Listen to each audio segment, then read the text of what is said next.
Hello and welcome to Predictions of Quality Red Wine with R. My name is Jimmy Herr.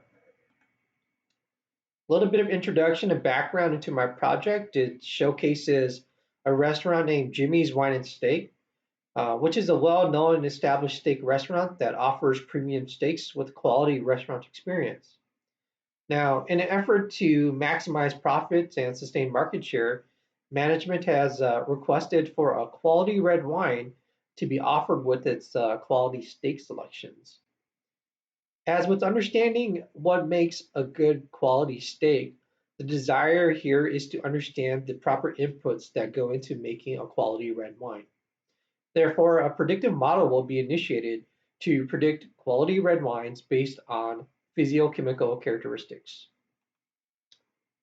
Now, the proper presentation for Jimmy's Wine and Steak includes a shift in customer purchases to lower tiered options. Additionally, we've also seen that there's been emergences of new competition within the fine dining market. Competition and losses on both these fronts have led to lower profit margins and a decrease in the market share. The decision has been made by management that this business environment will not be sustainable for Jimmy's Wine and Steak in the long run. Therefore, there needs to be some kind of enhancement to the experience at Jimmy's Wine and Steak. This enhancement will come in the form of a quality red wine selection that can be offered to complement its steak selection. To begin the project, data was needed and acquired via kaggle.com or the UCI website as showcased in this slide. In the data exploration section, the first line of business was to analyze and understand the predictor variables. A high-level summary was considered of the individual graph plots of the histograms and also a box plot of all predictors. As you can see here, as an example, the fixed acidity histogram is shown on the bottom left, and a box plot presentation of all predicted variables shown on the right-hand side. The second line of business for the data exploration section was to analyze and understand the relationships between the predicted variable and a dependent variable quality. To achieve this, a correlational matrix plot was graphed. This correlational plot actually shows the degree of interrelatedness between the variables. An example of this is shown on the next slide here.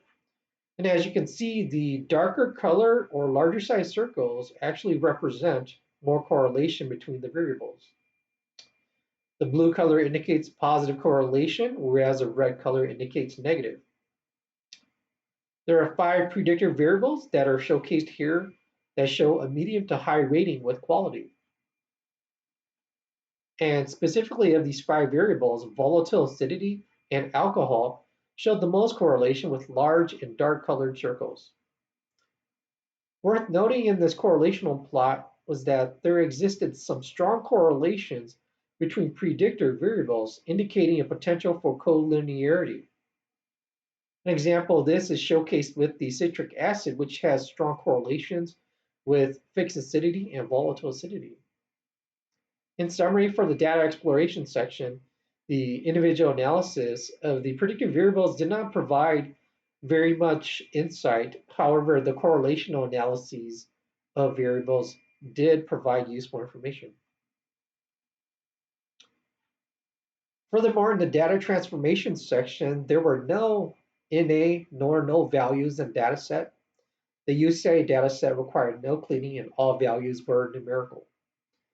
Conversely, we did notice that there was some variance in the index values between the predictive variables that we would deal with through normalization. Now, to address this issue, the dataset would be split into a train and test set. The train would be about 75% and the test would be about 25%. And after it's been split, then secondly, it would be normalized to the same range. Normalization is necessary for predictive model usage and interpretability so that the results are standardized to the same range. Here showcased is a summary of all the data before normalization. Now, as you can see, we have values anywhere ranging from about 0 to 289, which makes for comparison to be very unfeasible. Showcased here is a summary after normalization for the training set. Now, as you can see, predictor variables are only from 0 to 1, making for easy comparison. And similarly to the train set, the test set here after normalization showcases values from 0 to 1, making for easy comparison. In the specification, design, and theoretical motivation section, before we begin, let's recap a little bit from the data exploration section, which showcases a poor linear relationship between predictors and the dependent variable quality. Collinearity does exist between the predictor variables, and taking into account these two notions would mean that we would violate the assumptions of the linear model. Now, although the linear model is unfit for the quality red data set, it does provide a good starting basis to understand the data set to plan for more fitting predictive models. And to confirm or deny the theory that the linear model will not work sufficiently for our data set, the linear model will be executed to analyze. Now, to start the process of linear regression model, feature selection was performed to fine-tune the model to decrease the variance. And this is important as there may be many predictors that may not contribute to the dependent variable response. The lasso method was chosen as the feature selection due to its ability to actually shrink the irrelevant predictors to 0. Additionally, it works well with a small number of predictors. To begin the lasso process, the lambda term needed to be determined, which is shown here. And shown here is execution of the lasso query. Outputs from the lasso are shown to the right, and here are the three variables that are chosen: volatile acidity, alcohol, and sulfates. The linear regression model will be deployed with three lasso chosen variables as predictors. And the strategy moving forward will depend on the outcomes of the linear regression model. If results are good or sufficient, then other linear models will be entertained, such as your principal component, polynomial, or step functions. However, if we are provided with not sufficient results, then the classification methods, such as your support vector or random forest, would be entertained. In the iterative results section, the multiple linear regression model was tested in two scenarios, one with all 11 predictors and one with just the three lasso chosen predictors. Metrics for the model quality were lower for the three lasso scenario. The results showed a decrease in adjusted R value at 0.3301. The p-value was similar, but the F statistic increased.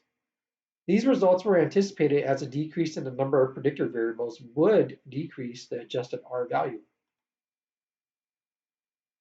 Showcase here is the multiple linear regression model with all 11 predictors. And here, multiple linear regression with the three lasso predictors. Now moving on, we did want to entertain the polynomial regression model. And that is the next step in this iterative model selection process. We will consider the quadratic, cubic, and quartic to compare all three results to deduce if the polynomial regression model is sufficient for the quality wine dataset. Here showcase is the quadratic fit with the standard error of 0.72354. Here showcase is the cubic fit with the standard error of 0.72117. Quartic fit here with the standard error of 0.72147. Now here's a comparison of the three polynomial models with the ANOVA function. And the ANOVA table showed that the quadratic fit is insignificant, whereas the quartic fit had a high p-value, thereby making the cubic fit the most feasible with the p-value at 0.002985. And a quick analysis of the standard errors for each polynomial model indicated values at 0.72 plus or minus 0.001. The standard error decreased as the model expanded to the cubic fit, but did not decrease further to quartic. As noted in the ISLR text, a further increase of the polynomial fit power does not guarantee a decrease in error. In summary, for the polynomial models, the cubic function compared better than the quadratic and quartic. The overall consensus for the linear models, including multiple and polynomial, is summarized by a higher than desired standard error and low adjusted R-squared values, making them insufficient for the quality red wine model. Therefore, moving on to the classification models, our next phase in the iterative process was to test the classification models of random forest and support vector machines. First off was to run the random forest, and here the strategy was to employ a model with the lasso chosen variables, and then do the 11 predictors. The first run of the random forest is shown here with the lasso variables, and the mean square residuals for the random forest lasso run gave 0.394. To further investigate the potential of the random forest, the next run included all 11 predictors with the k-fold cross-validation. The cross-validation is a resampling technique to avoid overfitting of the model. And specifically in our case here, we ran a 10-fold cross-validation. The second run of the random forest shown on the next slide here with the 10-fold cross-validation in all 11 predictors chose a final value for the MTRY equals 3. The root mean squared error for the final value at a 0.582 with the mean squared error at 0.339. R squared at 0.485 and a mean absolute error at 0.435. As you can see here, the performance shown with the cross-validation does better with the lower error output at 0.339 versus the 0.394. The cross-validated random forest model was plotted below to actually showcase that 3 variables contributed to the lowest RMSE of 0.5821. This supports the notion that approximately 3 variables are relevant to the response of the dependent variable quality. Now moving on to our next classification model of SVM or support vector machines. Here, similarly, we run a 10-fold cross-validation. And specifically for the SVM, the radial basis function kernel was run, which is highlighted below here. In the summary comparison figures that will be shown on the next slide, the respective MSE and MAE for random forest are lower than compared to the SVM. Additionally, the R squared is higher for the random forest model. With all considered, random forest is the best fitting model for quality red wine dataset. Here's a comparison figure again for the SVM versus the random forest. And here's a description of the results. The random forest model has shown its performance advantages and subsequently will be implemented for the quality red wine dataset. The strategy will be to employ 2 setups. One setup will train and test without cross-validation, while the other setup will train and test with cross-validation. The training plan will consist of 4 separate runs with a 10-fold cross-validation. Here a showcase is the random forest training run number 1 without cross-validation. This was repeated 3 more times to train 4 times total. Here showcase is the random forest test run without cross-validation and the respective MSE and MAE of this RF test. Now showcase here is the random forest training run number 1 with cross-validation. This was repeated 3 more times to train 4 times total. Here's the output for the random forest test run with cross-validation and its respective MSE and MAE. Here showcase is a summary diagram of the random forest versus the random forest with cross-validation. And as you can see, the random forest with cross-validation outperforms with the lower MAE and MAC. The conclusion of the results of the project showed that the random forest is the best model predictor for the quality red wine dataset. As mentioned, there were only 3 relevant predictors that contributed or correlated well with quality. This does not bode well for the understanding that constitutes a quality red wine, as the desire was to have more than 3 relevant predictor variables. In retrospect, perhaps only 2 of the relevant predictors were true predictors: volatile acidity and alcohol. This is aligned with the notion of contributing factors to quality red wines. As wine ages to attain quality, they offer a more stable alcohol content and refinement in taste, both of which are resulting outcomes of volatile acidity and alcohol. The alcohol content correlates well with quality, but is not giving any indication or direction on whether a higher or lower alcohol content equates to more quality. And unfortunately, this is due to the narrow range of resulting alcohol content. Therefore, determining quality red wines would not be attainable with the knowledge of alcohol content. As for the volatile acidity, the assumption is that taste is affected by this predictor variable. Perhaps with age and refinement, volatile acidity is decreased, thereby allowing for a smoother taste with less extreme hints of sourness and bitterness. Some final considerations for the project include, instead of the physiochemical properties from this data set, perhaps sensory variables that wine testers or tasters base their quality ratings on may be of more value.